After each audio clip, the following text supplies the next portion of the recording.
The first time I heard the Pixies would have been around 1988. You have to remember at that point, the charts, especially in America, were dominated by all these ridiculous metal bands like Warrant and Poison and, you know, Trickster, whatever they were. You know, their bands were being made up by A&R men every day of the week. There's a time when, when bands like Pop Will Eat Itself and the mighty Lemon Drops were holding sway in this country, really. Then there came the Pixies and Nirvana, and it just didn't really matter anymore. Normally I associate music that tries to sound violent as goth, and just not very good. But there's something about the fact that the music is more overwhelming than what he's singing. I found it just about the most compelling music outside of Sonic Youth in the entire 80s, I think. It was completely new for me. That was why it was so exciting. It was absolutely no reference points at all that I could draw. This is one of America's greatest ever songwriters.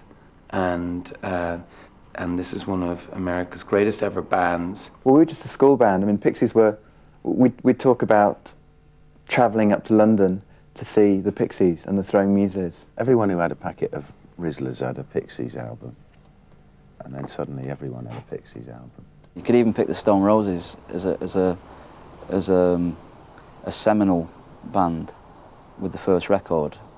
But even that lent towards a lot of other music, which is no bad thing, but with the Pixies, I struggle to find a comparison. Pixies, they were the band for me that finished the 80s, that just like went, right, this is the new start.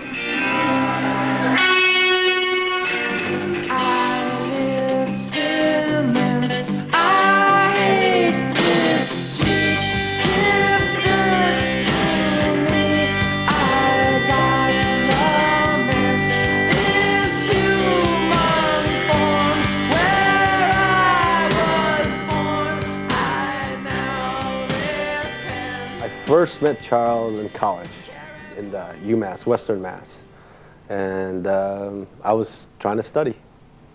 We were suite mates. I first got involved in the Pixies back in, I think it was 1985 or 1986. I was living in Massachusetts. I was just in college. Charles and I in college were always thinking about forming a band, and we tried in some ways, but then he decided to go to Puerto Rico. I was meant to be taking classes there for about a year, and about halfway through, I just got, kind of bored of my experience and probably bored with college life in general. He wrote me a letter from Puerto Rico saying that this is this is it, this is our chance, and he was eager, and I was eager. He wrote back to me and said, I'll see you there. And so it was like this very kind of old-fashioned, dearest Joey, Charles, yes, let us rendezvous in Boston, and we'll do it up. And that's exactly what we did. Kim got into the band, and they were looking for a drummer. Kim had told her husband, John Murphy.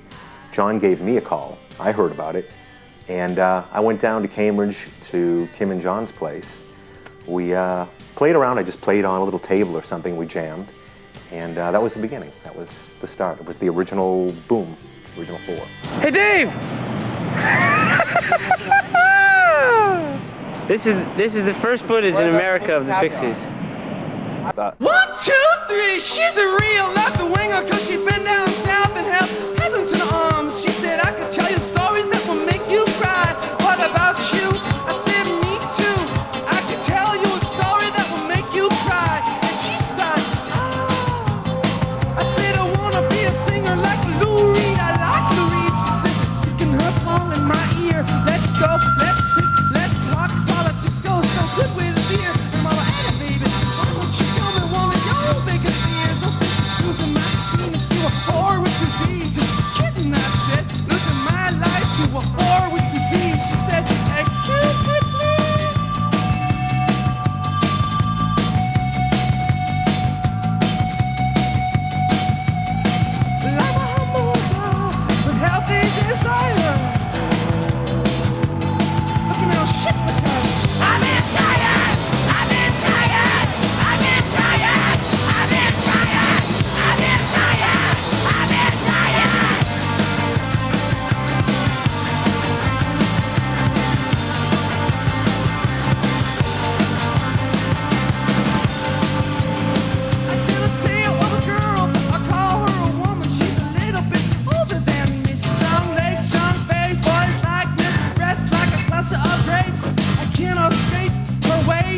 she raised me.